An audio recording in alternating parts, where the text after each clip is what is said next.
98.3 WISS, real news and great conversation in Oshkosh. Here's your Daily News Roundup. For 98.3 and 96.5 WISS News, I'm Lisa Hale.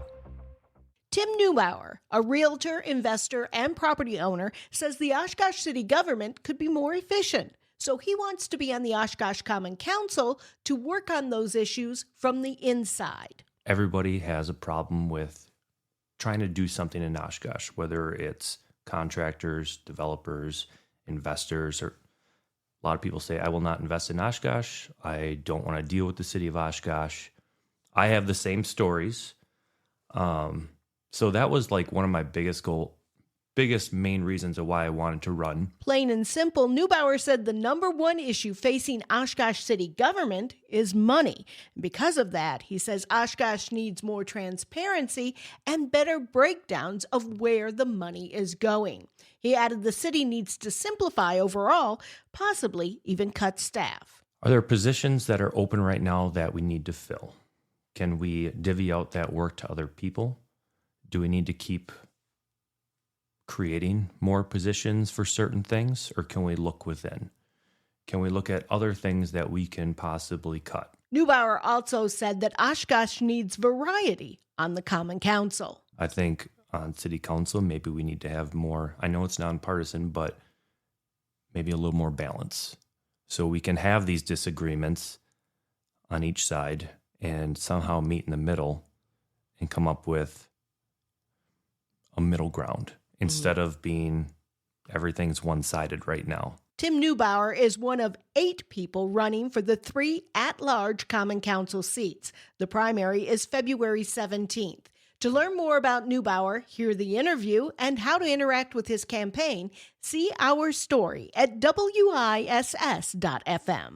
A Republican candidate for governor is endorsed by President Donald Trump this week. Trump said on social media that Tom Tiffany, who's the current representative in Wisconsin's 7th congressional district, has always been at his side. And as governor, Tiffany would work to grow the economy, cut taxes, secure the border, ensure law and order, support the military, and protect gun rights. Tiffany, a longtime supporter of Trump, launched his gubernatorial campaign in Wausau back in September. Following the endorsement, Washington County Executive Josh Schoeman dropped out of the gubernatorial race, meaning Tiffany will now face medical service technician Andy Mansky in the August 11th Republican primary. Rebuilding Together Fox Valley helps seniors, people with disabilities, and others stay in their homes. The Dairyland Patriot reports that contractors and volunteers with the organization have been doing the necessary work to make homes habitable and safe for 25 years. Among the modifications and repairs that RTFV offers are handrails, bathtub tread, smoke alarms, plumbing, night lights, and locks. Via Jones is RTFV's executive director. She said offering safety modifications can keep a person out of a care facility. That's taking away your freedom, your independence of who you've been.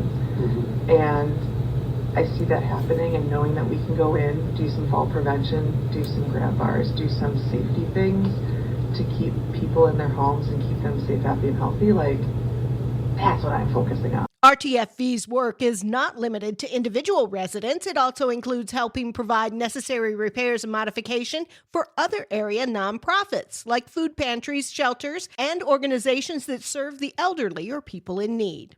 Rebuilding Together began in Midland, Texas in the early 70s, and the Fox Cities chapter is one of only 2 Rebuilding Together satellites in Wisconsin, the others in Sheboygan County. Rebuilding Together Fox Valley relies on community development block grants, corporate sponsors, individual donations, and an annual fundraiser for funding. And, more importantly, the time and talent of its dedicated volunteers. Read more about this and other stories at thedairylandpatriot.com. Green Bay Area Public Schools is one of 5 school districts urging state lawmakers to help struggling families with better school funding. Superintendents from Wisconsin's 5 largest school districts, including Green Bay, are publicly pushing political representatives to use part of the state's $4 billion-plus budget surplus to address school funding shortfalls. They cite rising costs that affect both families and schools. A fast food Italian restaurant in Oshkosh closed suddenly and with little fanfare on Sunday. Fazoli's on South Kohler near EAA in Oshkosh has a sign on its door saying that it's permanently closed. It directs consumers to the franchise's locations in Grand Chute and Appleton. The location's Google business page notes it's permanently closed, and the website for the Oshkosh location, while still active, notes that the business is now closed 7 days a week. Social media reports say the business shut down mid-shift Sunday afternoon. I'm Lisa Hale for 98.3 and 96.5 WISS News. For news anytime, visit WISS.FM. The Bucks slump continues. Hi, I'm Mike Clemens with Sports NBA. The Bucks head to Boston next to play the Celtics after losing to the Wizards, 109-99. Miles Turner had 21 points, 14 rebounds, but says that missed shots were not the Bucks' problem. The reason we lost tonight is not makes and misses. It's the bonehead errors. It's the foul and jump shooters for 20 points, whatever it was. It's offensive rebounds. It's turnovers. That's been our Achilles heel the past couple of games. I think we're playing the right way to win games, but it's the margin that I think we're losing right now. Only something that we can correct ourselves. In Milwaukee, outgoing team president Peter Feigin given a farewell ceremony. Feigin asked if he discussed the trade rumors with Giannis, who was in attendance. I'd like to say, how do we knock out the noise? And Giannis, I always joke about it. He's focused on rehab. All he cares about is getting back on the court. The one thing that's undeniable, this is his home. This is like where he raised his family. This is like what he loves. That's the Bucks' Peter Feigin. With sports, I'm Mike Clemens. Partly cloudy today. We may catch a flurry or two at some point with a high right around 13 this afternoon. The wind chill will be below zero here most of the day once again today. Tonight, mostly cloudy. We're going to drop into the single digits. Tomorrow, though, mostly sunny, a bit warmer with a high of 22. I'm meteorologist Sean Cable. That's your daily news roundup for 98.3 WISS in Oshkosh. Find more news anytime at WISS.FM. Subscribe to this podcast on Spotify, Apple, or wherever you find your podcasts.